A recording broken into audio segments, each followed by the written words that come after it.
with Carol and Linda and Maria, who helps Linda out with the turf wrangling. And I am Nancy, and I am the coordinator in Lynn County. Let's remember our county. And on my team are Mark and Steve, turf guy, and Brenda and Susan, who is going to kind of sum up what she's seen in the prompts. Well, it was very interesting. Dan Rayfield gets lots and lots of votes, and we all love Dan. Gavin Newsom, Robert Reich, Senator Merkley, Barry Sanders. Someone said Graham Kislenberry, which is wonderful because he does do a great job on our website. AOC, Liz Warren, Aaron Parnas, who writes a Substack, Sarah Finger McDonald, Angelita Morillo from Portland, Heather Cox Richardson. I didn't write her myself, but I can't imagine why not, because she's really my hero. The person I wrote is not an elected, and it's someone we lost recently. But last night I watched the 2 hours and 40 minutes of the Jane Goodall Celebration of Life, and I was so inspired by the way that she led with hope, and she said that we all have a part in making the world better. Thank you, Susan. And this is actually setting our theme for tonight, as you'll see as we go forward. I want to add, I didn't put it in the chat because I wrote the prompt and it's not a leader, and I didn't want to not obey my own instruction. But I'm part of response to reports of ICE. And I am so inspired by the ordinary people all over this state who 24/7 are just ready to jump at a moment's notice. And, these are our leaders. And we have so many capable people in this state. If you're ever feeling like what's going to happen to us, I want to tell you, in every community, there are brave and wonderful people who will not let this country go down over their living bodies. Okay. Thank you for giving me my soapbox on that. So I am going to play from current slide. So our agenda for tonight, as always, we welcomed you, and we're going to start with some words of wisdom and inspiration. And then we added this to the agenda because it seemed like for us all to get in the room, we just need to take a few minutes to acknowledge what happened at the end of the shutdown, and then think about what our role is going forward. And that is being bold. These are our thoughts, but they're truly based on your thoughts and your suggestions and conversations we've had in these past months.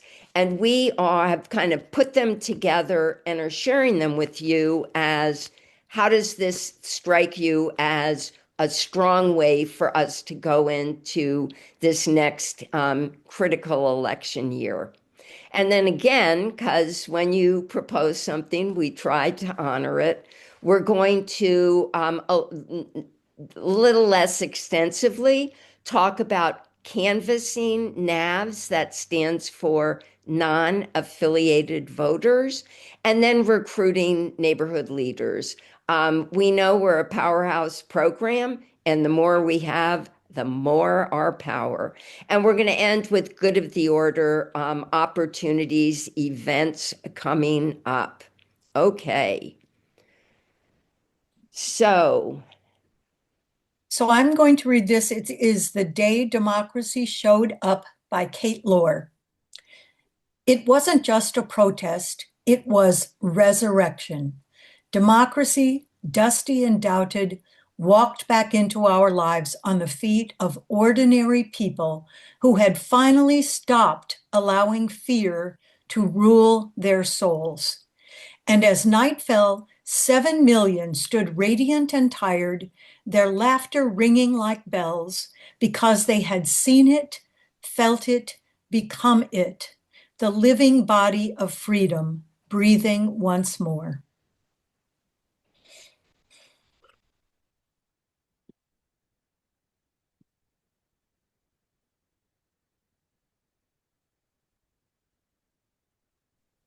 The best way to protect our freedom is to act free.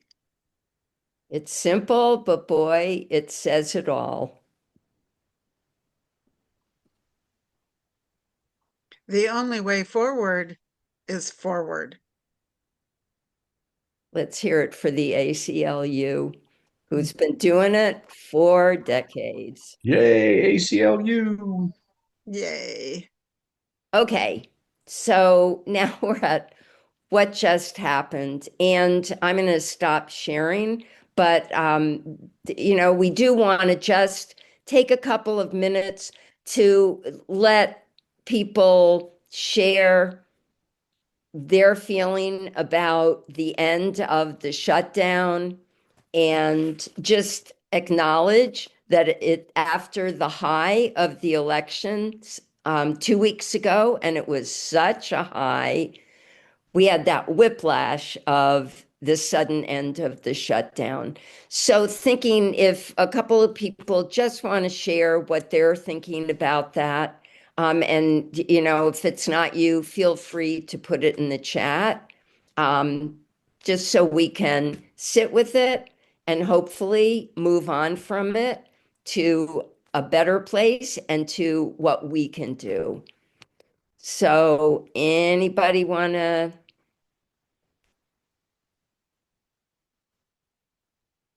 Jane. And video. Hi there. Well, what I thought was my first thought, probably like a lot of people, is like, well, what did we get out of it?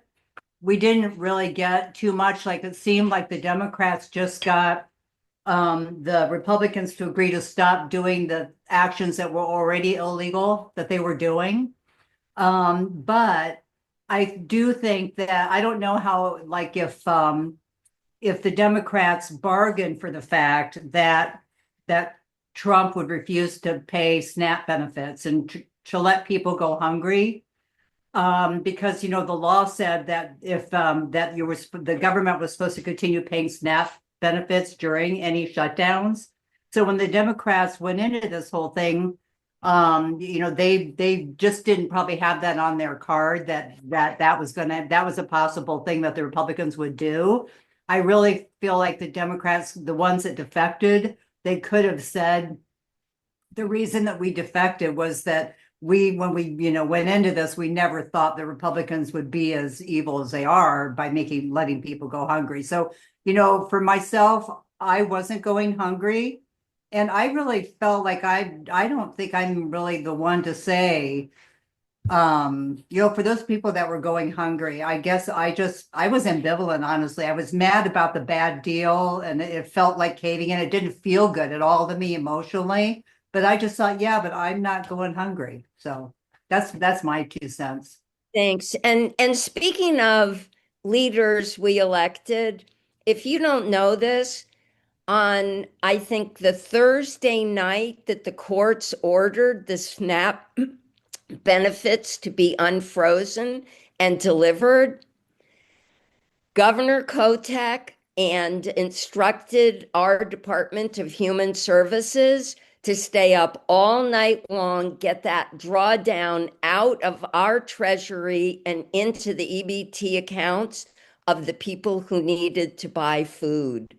And it all went out. And there weren't many states that did that. And you all did that. You elected Tina Kotek governor, and she did that.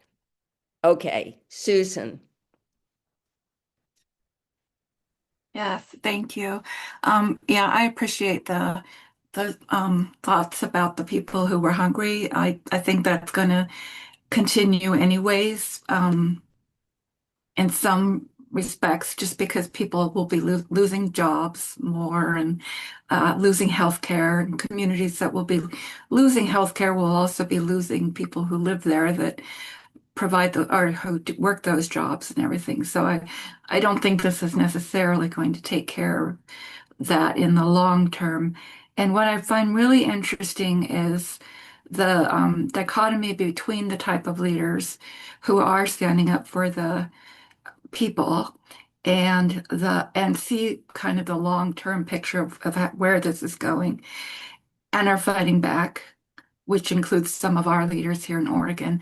But I'm pretty disgusted with the establishment corporate Dems that are not standing up, are not doing more to fight back. When, like Nancy was talking about, regular people going out there and protecting their neighbors and going places that are scary, maybe losing their jobs because of it, and they do it anyway. And then people that are in power that won't fight that fight the way the average citizen is ready to do it. So I think that shows that we have power, like Nancy just said, of re-electing people who help the people and sorting out who's not and, you know, having primaries against them and get some new people in there. Susan, you could be a ringer for our next agenda item. Thank you. And I think I know at our team meeting this week, Susan had been reading some stuff, and I know she has a perspective that she'd like to share. Yeah, thanks, Nancy. I can't completely disagree at all with what Susan Heath said, and certainly not with what Jane said. When I first heard about it, I was very upset also about the vote. And I started thinking about it, and I realized that we had been hearing little hints that something like that was going to happen.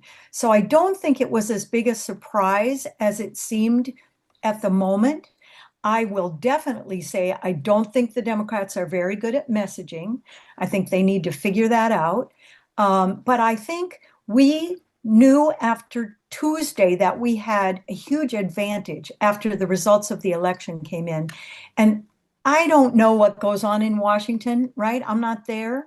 I just have the feeling that there was a method to this madness, that they were already figuring it out, that they knew, first of all, that the GOP was never going to give in on the ACA subsidies. It just wasn't going to happen. And getting the SNAP funded through September of next year, as Jane said, I'm not worried about, starving, but there are people who are. And getting that taken care of, I think, was a really big deal. It also forced the House to come back into session and to seat Grijalva, and she then signed the discharge petition. So now we're moving forward on the Epstein files. And the other thing that I think might have passed by some people, well, first of all, the Democrats who did take that vote are in safe positions. They're either not running again or they're not up for reelection this time. So I think they were strategically chosen. I don't think they went off on their own and said, I'm going to vote for this. I don't know. I'm just guessing, right? I really don't know. I don't know how much Schumer was orchestrating this. But the thing is that with the shutdown continuing to go on, Trump was putting extreme pressure on the Republicans to nuke the filibuster. And I think if the shutdown had gone on very much longer, they might have caved on that. And do you remember what Trump said if they got rid of the filibuster? He said, "Don't worry, we will never lose an election again," meaning that he would know that he could push through all the things that he was wanting to do to suppress the vote, or who knows, whatever else he and his cadre had in mind. So I'm just putting this out as a theory. Like I said, I don't know. I don't know what really went on, but I give some grace to our leaders, and I'm kind of waiting to see how things shake out in the future. But Susan would add, not waiting passively. Oh, no, definitely not. And we are going to move on to what is the centerpiece, and it speaks to, I think, what you all have typed and said. And so we're sharing and want to want your thoughts on this. So we call it being bold, and we say our starting assumptions, and I'm actually going to read it because the team knows this, but this is you seeing it. We want our determination and hard work to lead us to something better beyond, not back to, the pre-Trump status quo. We want candidates who inspire us because they have vision and integrity and are solution focused. And that's as opposed to just talking about what the problem is. At this moment, the only thing that can defeat the impact of Citizens United is broad popular support. And I think the number of volunteers that Zohran Mamdani had is 140,000. And it's people who took him from 1% polling to over 50. Just people like us doing what we do.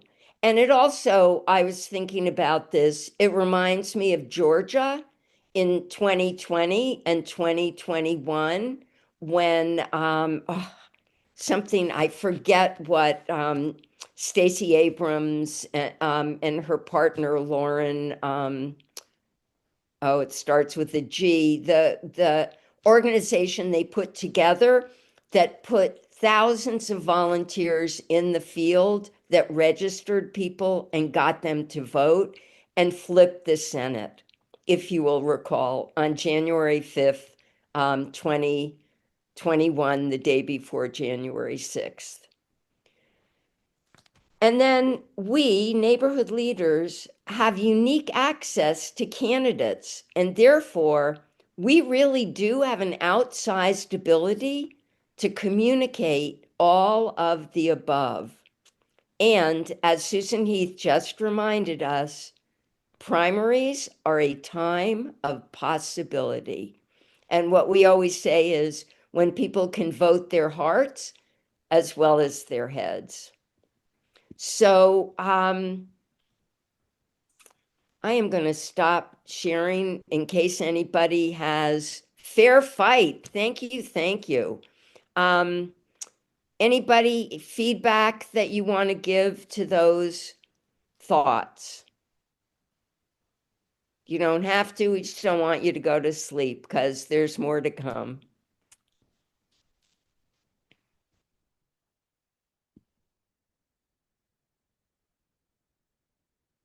Okie doke. Onward. And this, you'll recognize it when we say vision and what do we want beyond the old status quo. We pull this slide forward, so you've seen it a number of times before. We want a country that takes care of ordinary people and that recognizes that our nation of immigrants is our fundamental strength, and that that's what patriotism is about, and that we need to elect leaders who aren't afraid to make that vision a reality, and that our role is to help them be their best selves and do the right thing.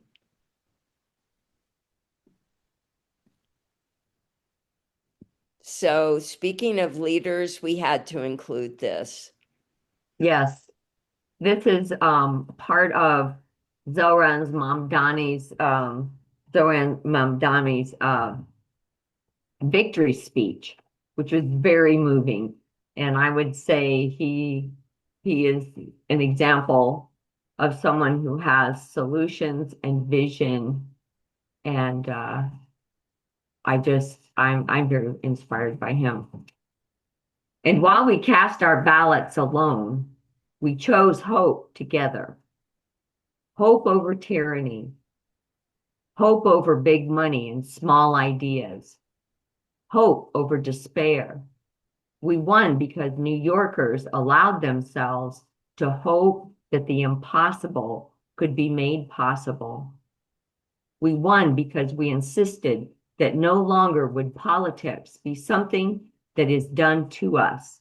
Now it is something that we do.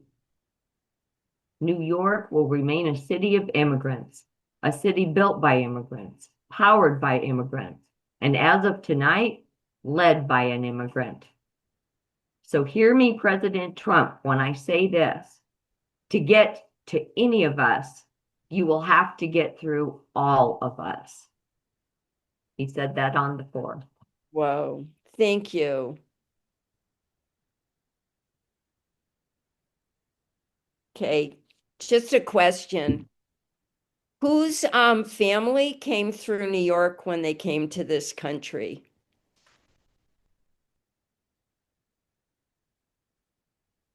My husband's family did.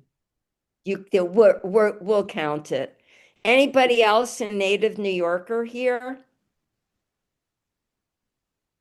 Okay. I'll take full credit for the pride in what happened. Thank you very much. No one opens the door for a native New Yorker.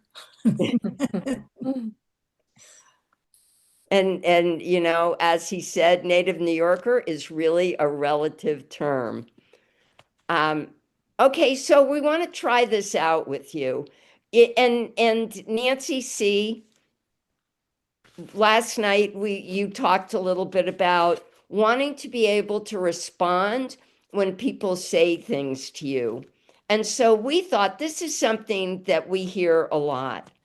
When people say the Democratic Party needs to change if we're going to, and you can fill in the blank. What if we start out by saying, I'm a Democrat and I'm energized by the leaders, some well-known and some new, young, and exciting, stepping forward and inspiring us. And then we can talk about specific things. Honestly, we want your feedback. What do you think? Unmute and talk. I like that positive statement. Cindy. Yeah, I really like it. I think it's a very good way to show that we think like our neighbors think, which is the current Democratic Party has failed.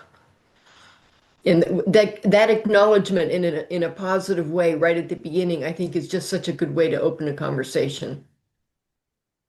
Well, we're saying that somebody else opens it by saying, you know, the Democrats. And, you know, I don't know about you all, but when people say that, my first response is, well, I'm a Democrat. And so we wanted a good end to that sentence. And I think Susan and both Susans, what you brought up about when we talk about the corporate beholden to big money part of the party, to distinguish the true leaders who are coming forward from that. Molly.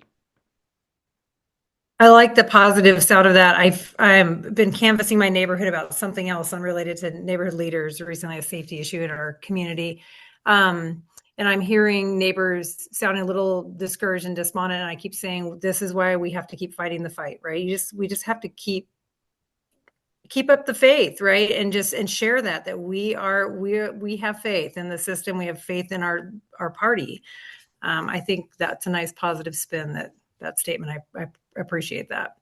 But I keep reminding certain neighbors that are hopeful, but feeling less hopeful these days. Just got to keep fighting, keep fighting, keep fighting, keep fighting. That's where that quote, the only way forward is forward, came from.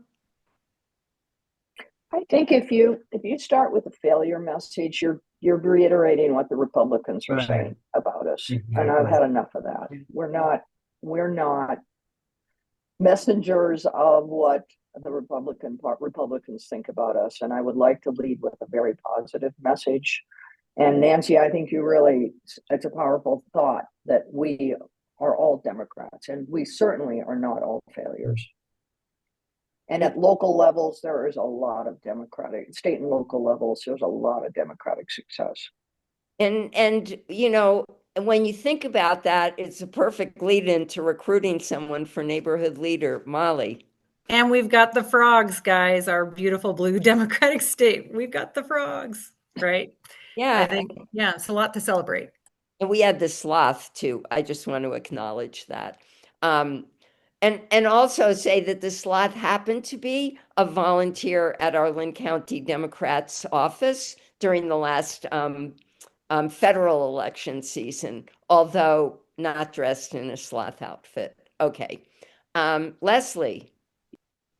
I think that sometimes I even fall prey to thinking I'm a Democrat, anything's better than the GOP, but that's not just what we are. We're not just anything, at least we're better than the GOP. We've got to be the answer, regardless of who they are. And that's where who are the leaders? And, we can point to everyone on this Zoom. We don't live in a state with Dan Rayfield as Attorney General by some wild coincidence, right? We all have handed Dan Rayfield literature to our voters and told them what a great candidate he is. And he's been so good to us. So, the work works. And we haven't mentioned Jeff Merkley either. Come on. So let's give him a little love. Cindy. Yeah, after listening to the comments, I wanted to correct what I said or explain. When I said the failure of the party, what I meant was that they're not listening to us now. I wasn't talking about being a Democrat, but the party in Washington has their ears stuffed shut, and they, even after the Mamdani win. So we need to change that by electing people, as you described in your opening, who have an integrity and truly believe in progressive principles. So that's what I meant. Excellent. Totally. Anyone else? Susan. I understand the criticism, but I really can't agree with that, Cindy, because I see a lot of Democrats who are doing wonderful things and really doing their best to stand up. And, we have to remember, we don't have the White House, we don't have the Senate, we don't have the House. And so there's a lot of real limits to what our leaders can do. And I do see Merkley and and look around closer, Gomberg, Sarah Gelser Bluen, Sarah Finger McDonald, Janelle Bynum. I see these people really standing up. And one of the things that I was thinking about for this prompt from Nancy was that we're probably not doing enough about climate change. I mean, not probably. We know we're not doing enough about climate change. And there's a huge conference right now in Brazil. And Trump did not send any official people to attend that conference as representatives of the United States. But guess what? Gavin Newsom went, and about 100 other local leaders went to that conference. So, we can't just leave it to the party. It's up to all of us to shape what the Democratic Party is. And I'm very proud to be a Democrat and never ashamed of it. Thank you. Nancy.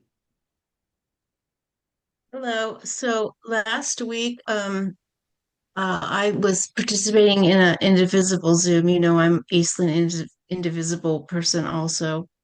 And Ezra and Aaliyah, the two people who founded it, told us that they are always in contact with our senators and representatives there in Washington. And they've been told personally by some of the younger, more enthusiastic Democratic leaders that some of the old guard still is um, denying that we are in a crisis.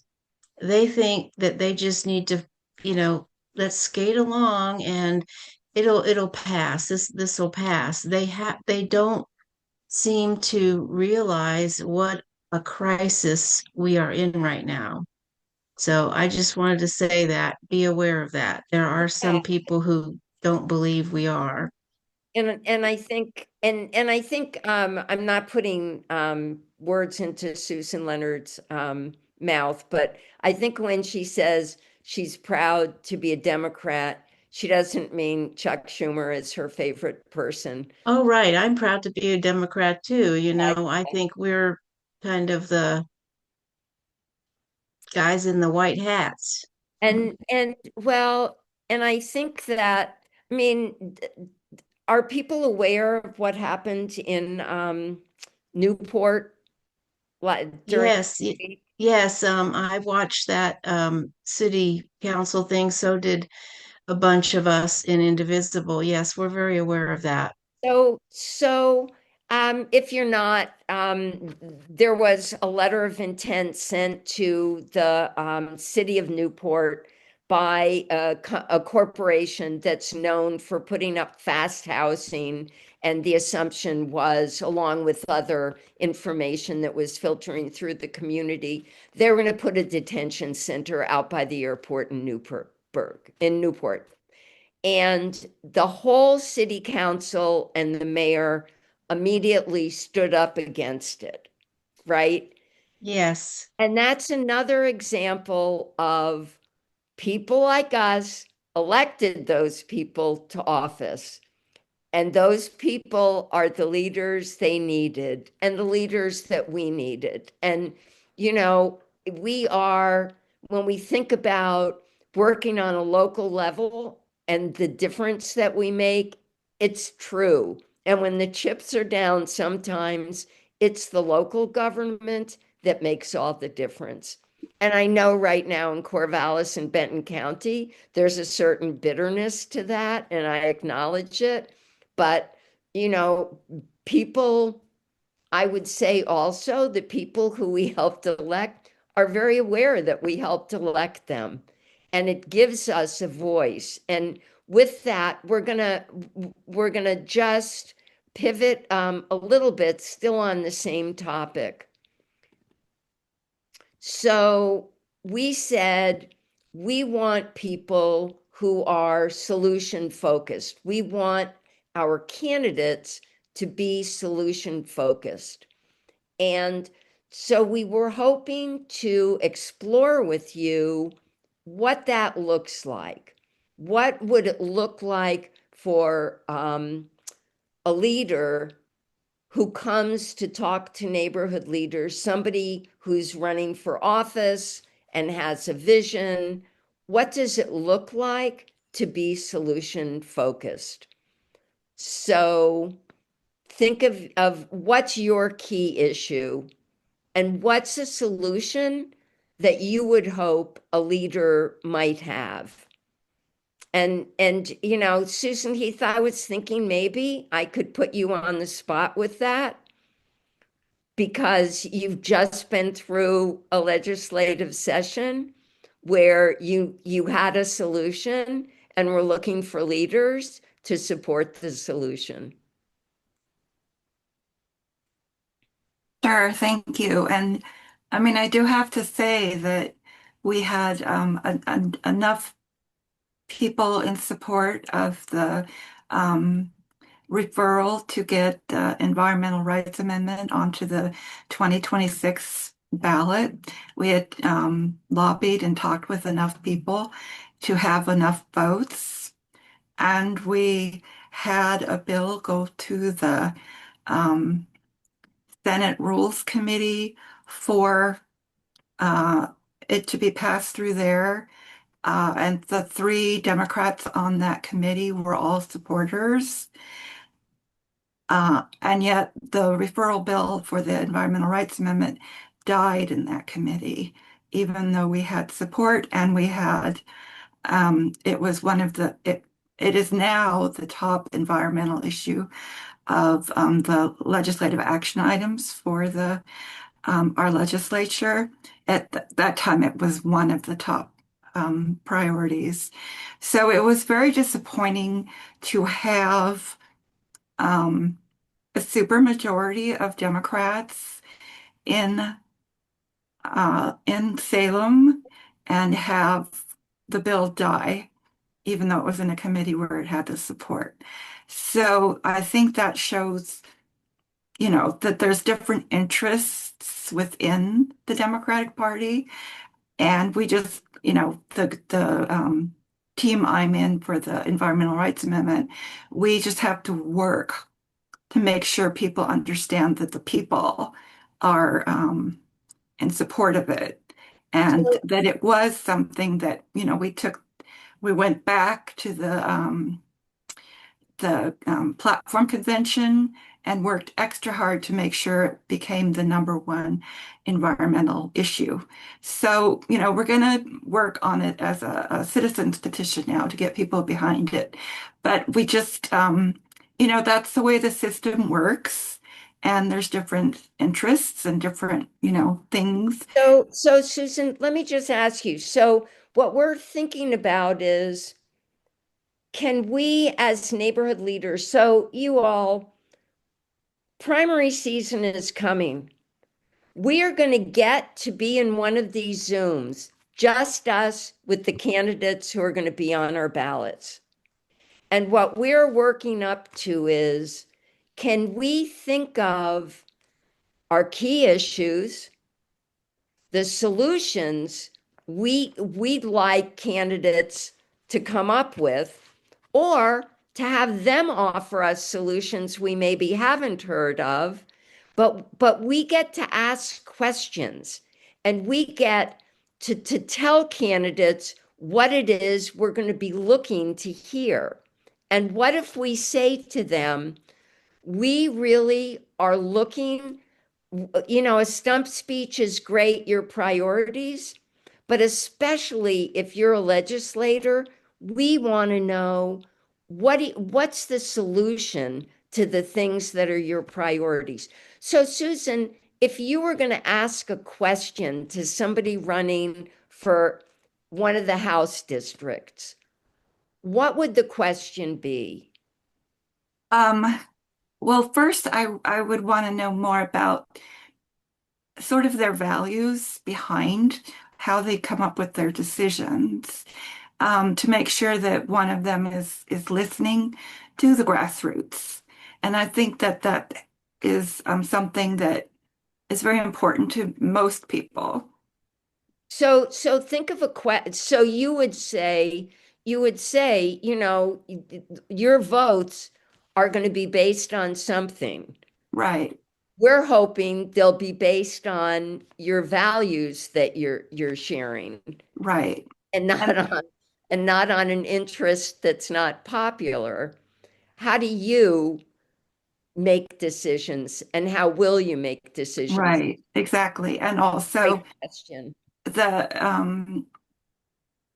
The role of leadership and how important it is when it's time to pick leadership for whichever chamber, what you're looking for who you will vote for, I think would be really helpful. That is great, fantastic. And we love it because it's nothing we thought of. So, totally enthusiastic. Susan Leonard, then Paula. Just a quick reframing. I loved what both of you just were saying.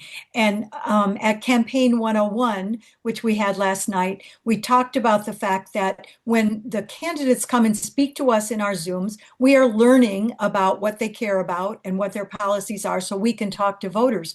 But we also, by asking them the questions about what we care about, they are also learning from us. So the learning goes both ways.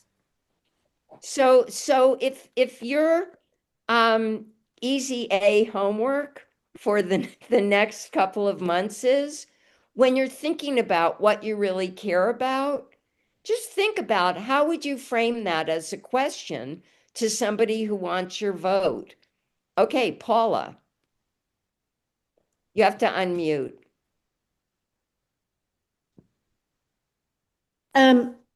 I'd come out and say, homelessness is a pretty big issue. What are you going to do to solve it? Not, yeah, it's a big issue. What are you going to do to solve it? And are you gonna think, I mean, not a single legislator can't solve homelessness. No, but what is the plan? It So, doesn't seem like there's a plan. so how would you use your position in the body that you want to be elected to, right? Zoran Mandani just came out and said, this is what I'm going to do. And that's why people voted for him, because he's put it out there and said, I'm going to make stores government run. I'm going to have free buses. He put it out there. We need to hear that. We don't hear that from our candidates, and that's what we need to hear.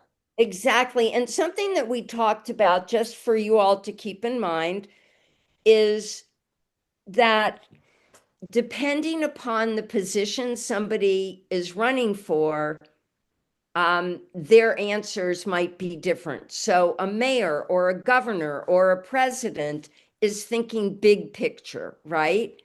A legislator, we want to know what kind of bill, what kind of policy will you help promulgate to address this, which is kind of different, or a city council. Just, I don't think that's rocket science, but it's good to keep in mind. Steve.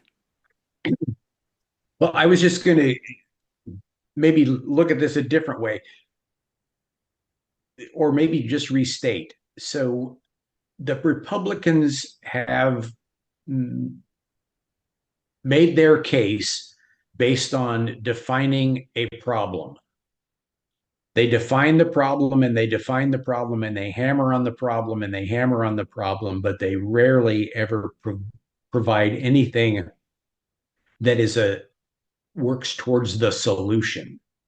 And so in the last cycle, they told the country up and down the ballot from the president on down, the economy is bad, even though all the economic indicators would say that was not the case. Employment was up, jobs were being created, inflation was on the right trend and going downward, on and on and on. And we just, as Democrats, we just failed to counter that. And when they were elected, after they had convinced most of a majority of Americans to vote with that idea that the economy was bad, what have they done? Well, if you look at what they've done in the big, beautiful bill, they only made it worse. They actually had no solution to any of that. And that's why I think we need to ask a little bit harder questions. It's not good intentions or the right values. There has to be a specific and measurable solution. And so we might say in talking about the economy that not only do we need to talk about the strength of the economy, but the key point is how to have that benefit accrue to ordinary working people. Yes, and a tax cut for billionaires does not seem to get anywhere near that. Right. And Cherie, totally agree. And I think, combining that or crossing that with what Susan Heath was saying would be when you take money, what we've seen is that money influences your actions. And so we want to know, is that what you also think when you take money? Right? Susan. Just real quick, I think a lot of it is is them and whoever's running and their priorities. And so, particularly like now, the short session is coming, and each person only gets 2 bills. So they really have to look at what their priorities are before they select which bills those are going to be. So, finding out about their priorities and not just their priorities for action, but also their priorities for where the money is going to go, because there is money, and a lot of it's hard to move around, but there is money for a lot of things. Well, what's going to be prioritized with that? And that's something that's going to be harder and harder as there's less money, at each level, but what people's priorities are specifically. And Susan, that is a great point because on the timeline, the short session will really mainly be over as we start talking to candidates, or we'll be wrapping up. And so as people run in the primary, I'm sharing with you all, we've looked at how do you look stuff up on OLIS. You can certainly easily look up representatives and see what their priority bills were. They're going to be the chief sponsors, right? So we can look at that, at an early Zoom, but that's a great way to also frame a question. Thank you, Carrie. Yeah, I was thinking about, because we were talking about this the other day, and so thinking about it more later. Okay, so if I were I'm in a Zoom with a candidate and asking a question. So, I don't know, but it's potential that, maybe Val Hoyle or Janelle Bynum might have somebody challenging them in a primary. So a question I would ask if they did not, something that's very important to me is ethics reform. So if they didn't identify that, I think the way I would phrase, and you can help me out here, but I think the way I would put that in a question is to say, I didn't hear you mention anything about ethics reform. What kind of ethics package would you be, willing to work on and support and vote for? What would be the components of a broad, deep ethics package that you would support and work on? So what I'm thinking is that's me communicating to them, this is what I want, this is important to me. And hopefully, they would have an answer. And from that answer, we know whether or not it's something they thought about or not. That's great. And that I see is really tying to Cherie's question as well, right? Like, what is it that governs your actions? Is it the people you represent or the people who give you the biggest checks?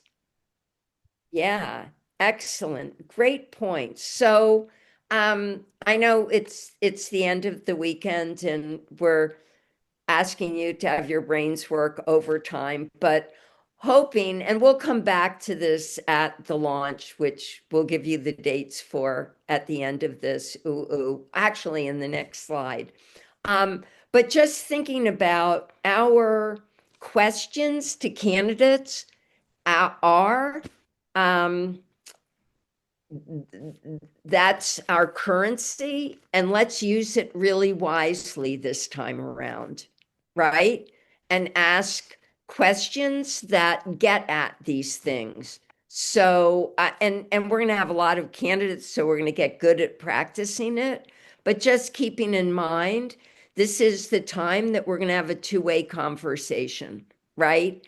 And we don't just want to be passive recipients of whatever they want to tell us. We want to be active partners in representing what the voters that we connect with want. Okay. Seeing no more hands up. Is that true? Up, Johnny. I saw your hand up. Okay. I feel like this is a kiss of death question, maybe you could help me think about it. I'd like to find a nice way to ask political campaign reform. I feel like until we get political campaign reform, we're not going to get much of anything. How would I say that in a nice way? Well, but I think that's, I hear that as what Cherie is asking as well, and our thoughts about Citizens United, that how, and maybe it's a partnership question, and maybe I'm facilitating, but it doesn't mean I have answers.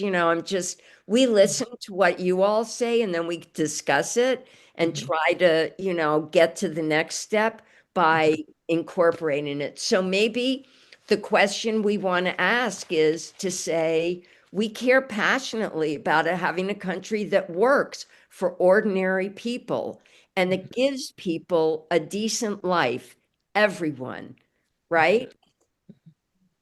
We see money controlling money.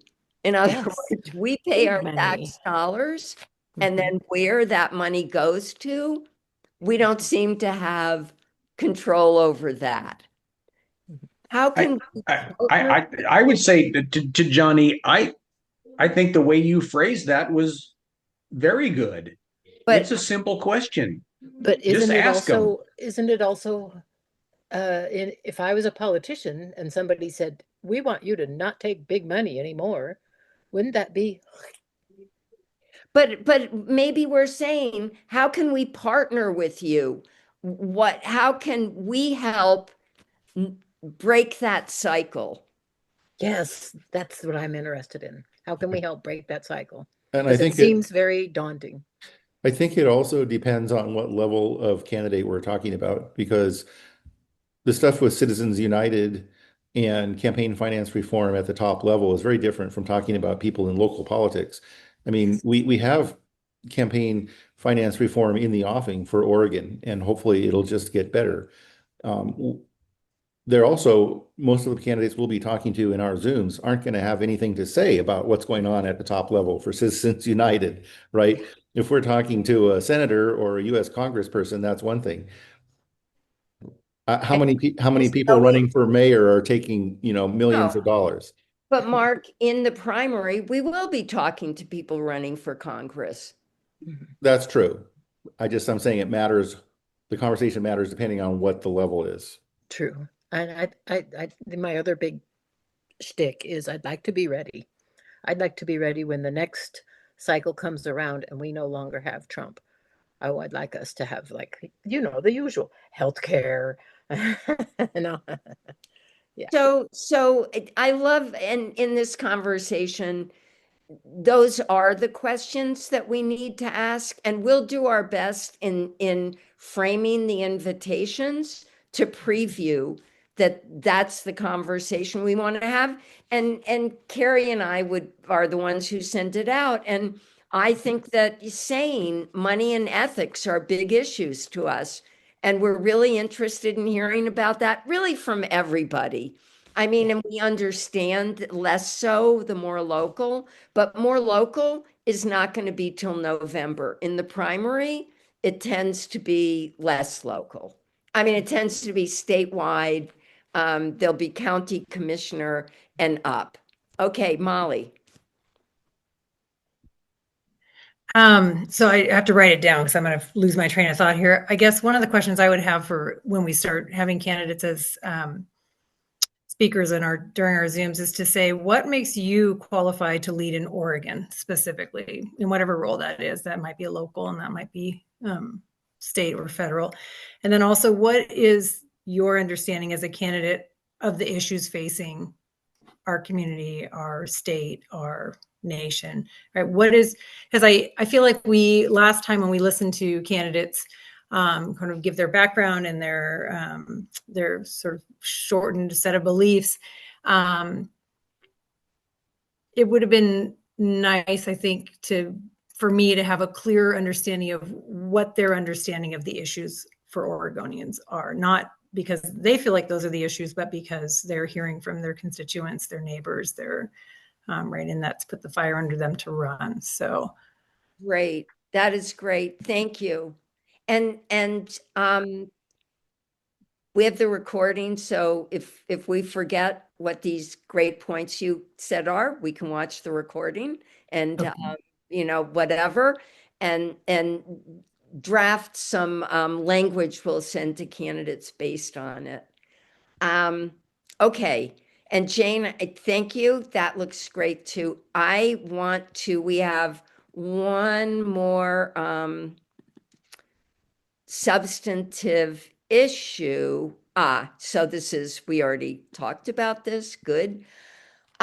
Two things that we want to talk about. First, canvassing non-affiliated voters.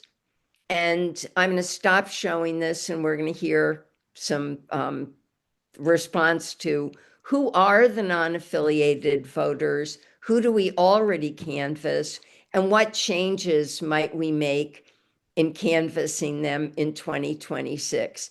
And then we'll come back and look at the launches and our thoughts on that. So Steve, you're going to talk a little about who are non-affiliated voters. So we've talked about non-affiliated voters before, and the demographics in Oregon are that non-affiliated voters are now a larger percentage of the electorate than either Republicans or Democrats. And I believe that is the case in both of our counties, just like the rest of the state. And in Linn County, we recognize. And do you want to just briefly say why that is and why it keeps growing?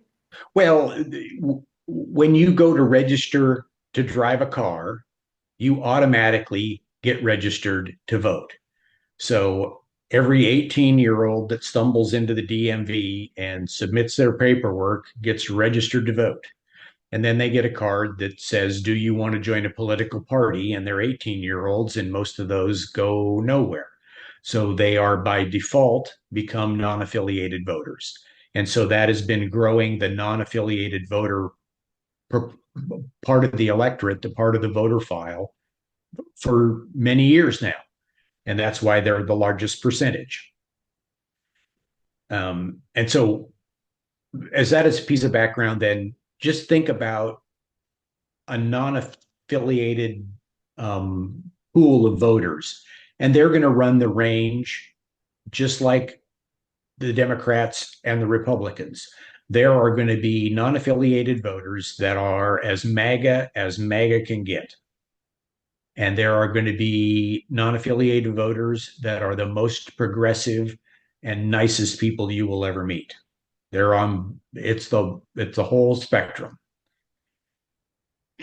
So in Linn County, we recognized a number of years ago, we would like to talk to the part of that non-affiliated group of voters who lean towards us, who are progressive. And so we started adding those, what we call high score NAVs, to our lists. And in Benton County, you haven't done that so much. If you requested a list that included non-affiliated voters, I believe they would create one for you. So the two counties took a little bit different view of how that would work. So that's where we are today. What DPO, I think, is now recognizing. The Democratic Party of Oregon is looking at that same demographics and going, we really should try to reach out to these people who may indeed support our candidates and would help our candidates get elected. And so they call it a universe. It's a subset of voters, and they have created a way to easily create a list that will include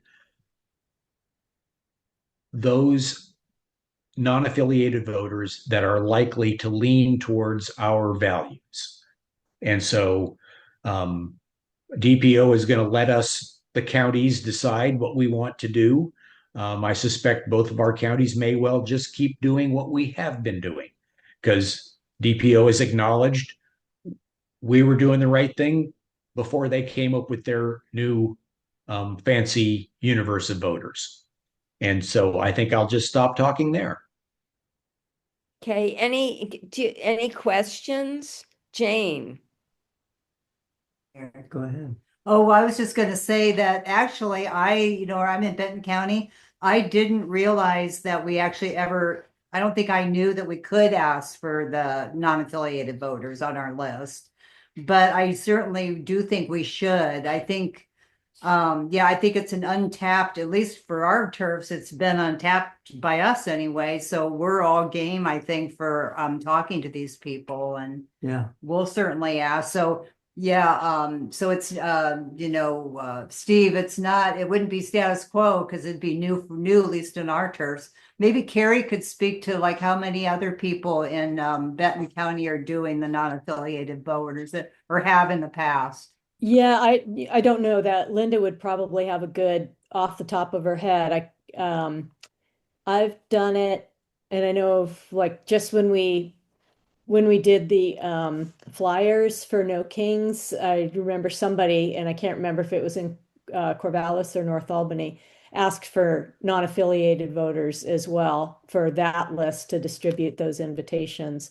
But yeah, it's a good question. And one of the things in Benton County is we have so many Democrats that we don't reach because we don't have enough neighborhood leaders. So if you've got a turf of 40 houses and they're all Democrats, that's great. You reach those 40. If you add NAVs that are in your neighborhood and now you have a list of 50 people and you can do all those houses, that adds. If you still want a turf that's 40 houses and part of that is NAVs, that's that many fewer Democrats you reach. So, I mean, I don't think there's a clear thumbs up or thumbs down, but one of the reasons we wanted to talk about this a little bit is for all of us to be able to cogitate on it. And then when we do our launch, which we'll get to in a little bit, to, get focusing on the primary, we'll talk about it again and kind of see what people think and. Well, I was just gonna say that one thought that crossed my mind about to your point, kind of, if I had to choose, if I have a turf and it's got 50 houses in it, and I have 70% Democrats that consistently vote, which we have some of those, quite a few of those.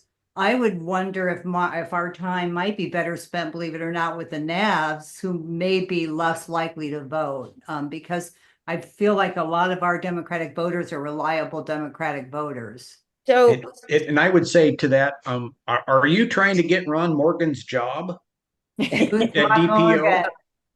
Oh, I don't know. So I want to, I think, so there aren't scads of these high score NAVs.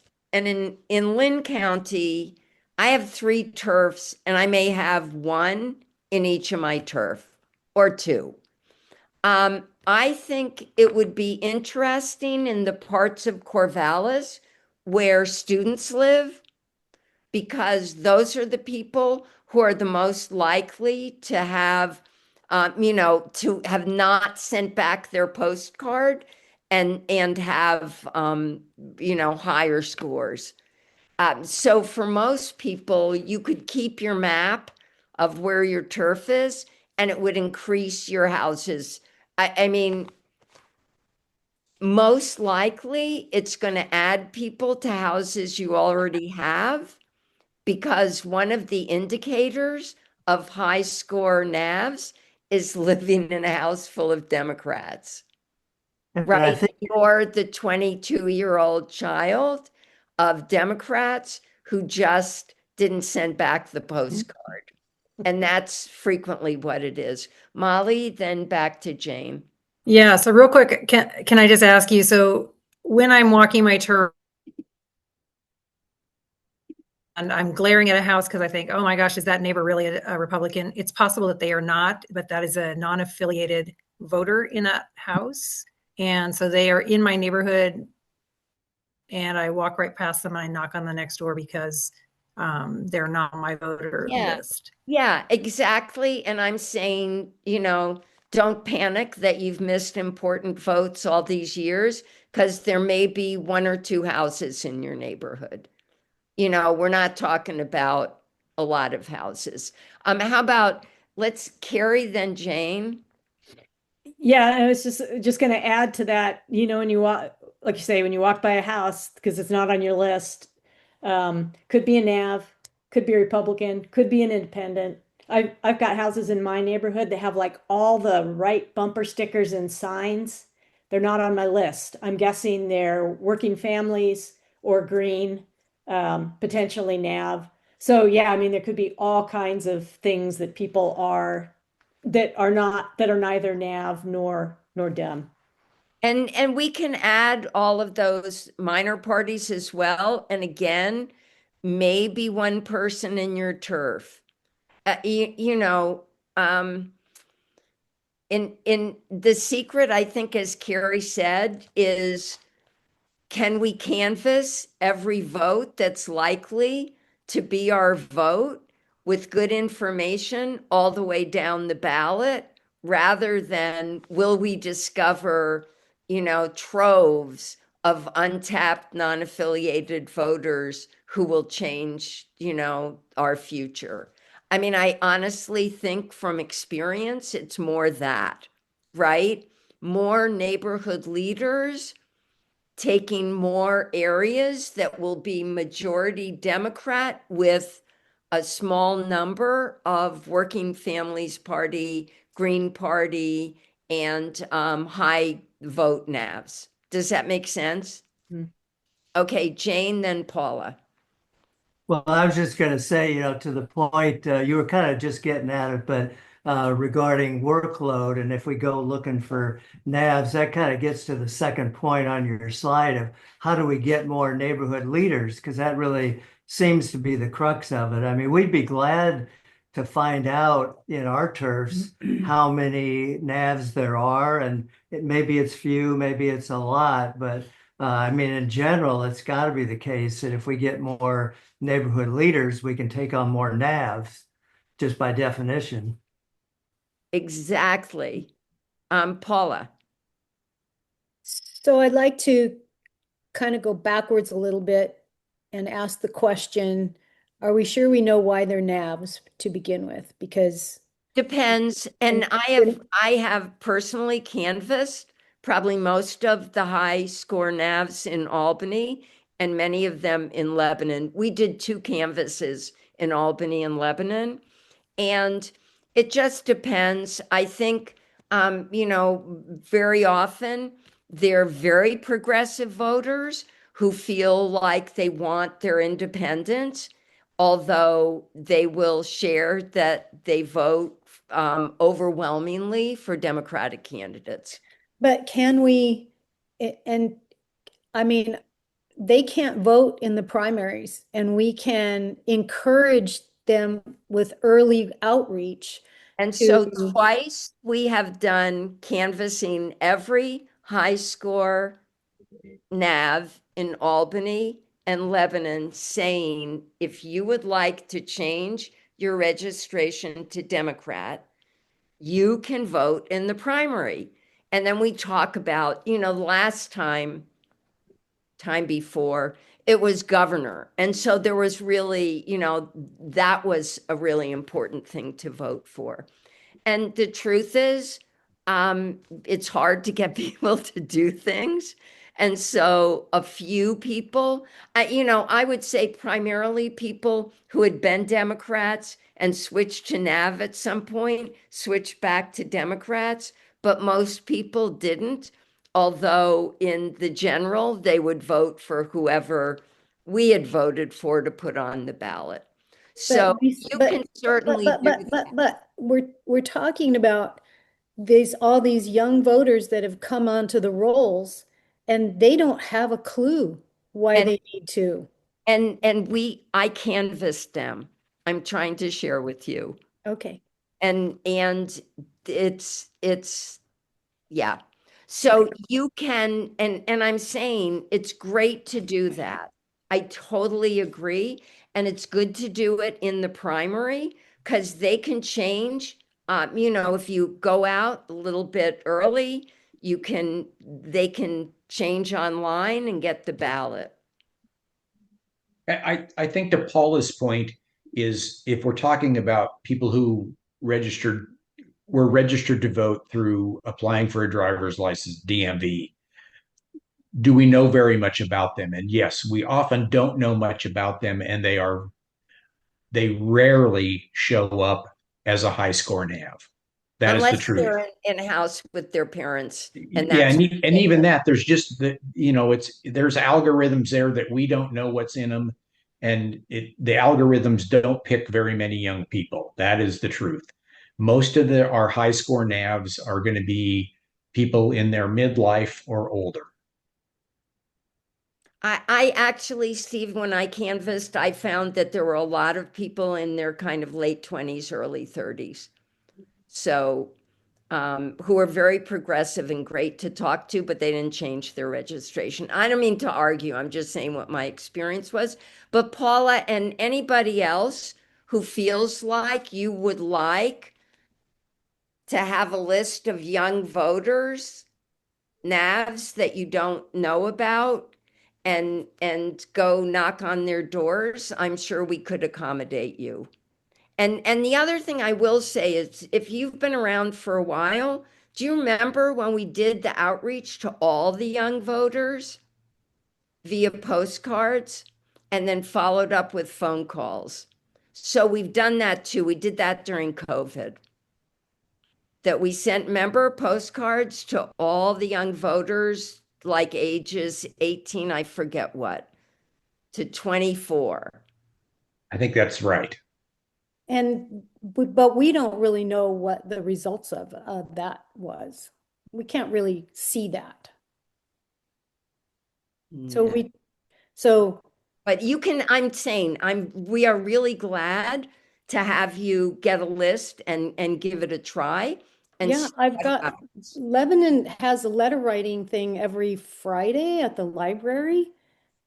Just keep in mind, young people don't really relate to written mail.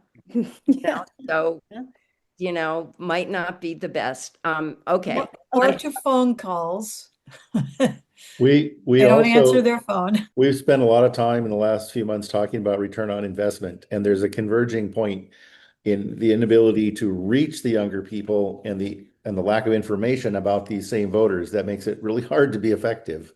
So is that something we should be doing, making an effort on our social media instead, and on other social media, forget the postcards, forget the phone calls, and just head for social media and do something that's eye-catching and will maybe at least touch somebody. And we would say that's a really good idea. Mm-hmm. And you have to find the young person who has a lot of free time that wants to do that. No, seriously, but I think that's a great idea. Mm-hmm. And yeah, Susan. And I do know that in the past, the Oregon Secretary of State's office has put out some great stuff, like on TikTok and Facebook and Instagram. Now that wouldn't be Democratic leaning. They're just appealing to young people to vote. Okay. So, yeah, and I think both county parties have communications teams and, would love to have probably energy thinking about how to do that effectively. Okay. Thank you all for going through this. Yeah.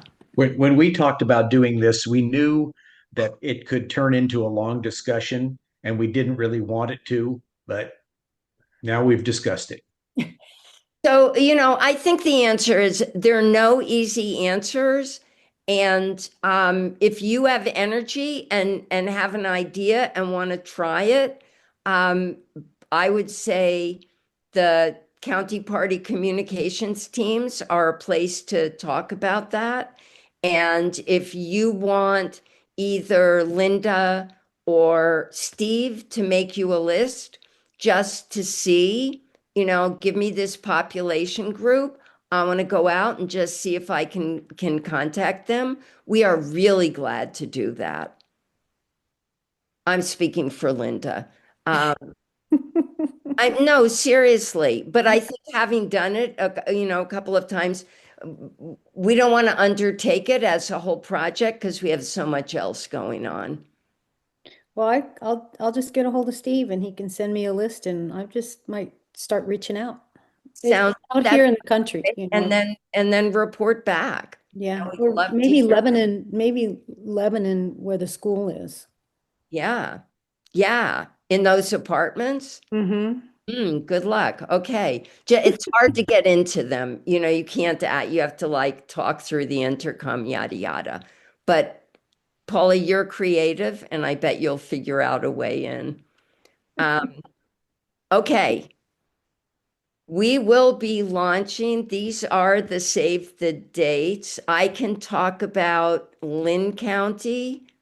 If you are in Lynn County, note on the 21st of February at 3:30, and we will let you know where it's going to be closer to the date. We will be launching, and it'll be like a couple of hours. And then Carrie, you want to?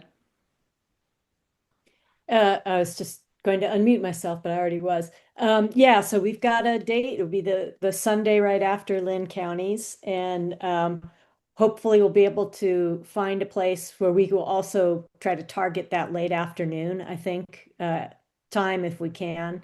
But we're going to I need to do some room searching and reserving. Since it's a Sunday, just because so many of our options are churches, I just didn't want to commit to a time yet. But yeah, so if you can hold that date and, think about, not to rush ahead, Nancy, but think about who you can bring. Totally.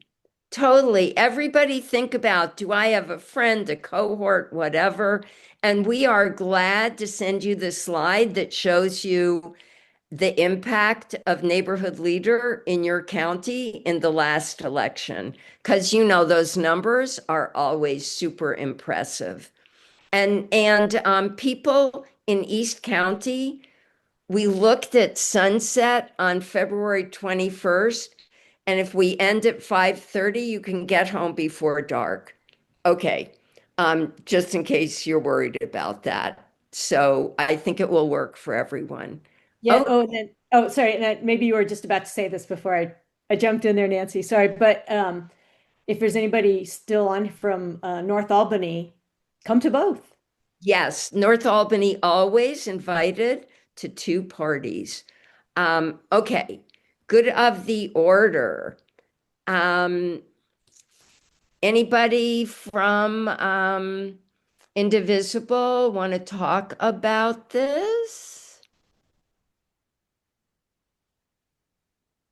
Okay, I can. Writing postcards for Afton Ben and a former Indivisible staffer running in Tennessee. We all remember when the 2 Justins were thrown out of the House there. And, Tennessee is a great place to elect Democrats. So, and you don't have to be in Lebanon. Anybody can get to the Lebanon Library, and they would love your support. Okay. If you have not yet gone to a Know Your Rights Ice Watch training, please think about going to one. It's great information to have. We are all eyes on ICE in our communities. And these are great trainings. They are during the day or in the evening. During the day is both, I think both of them are after services. I think the 7th and the 14th are Sundays. So their after services at these churches. It's, I think, the same training, all of them, and it's a fabulous training. And these are all Corvallis addresses. They are all Corvallis addresses. Yeah, and I think we will have one in Albany in December. I'm just not sure when. These are the weekly honkin' waves. I think most of us know about them. This is Lynn County Banner Brigade. If you're not part of it and you want to be in on the fun, here is the email that you can write to. Mark, you raised your hand. Yeah, I happened to drive by the Friday Honkin' Wave in Lebanon, and I think it was before 4 o'clock. Nancy C., did they change their time? Is she on? I think she might have hopped off. Oh, okay. Well, we should probably verify that. Mark, this is Bob. We did change our time. It's now 3 to 5. So Okay, I have will changed change my it on the time. slide before I send them out. Thank you, Bob. Okay, we are taking December off for the holidays unless there is some extraordinary event that causes us to think we ought to come together. And we intend to have one Zoom in January, and then we'll do the launch in February. So I think that's it. The end of the slideshow. Thank you all for sticking with this.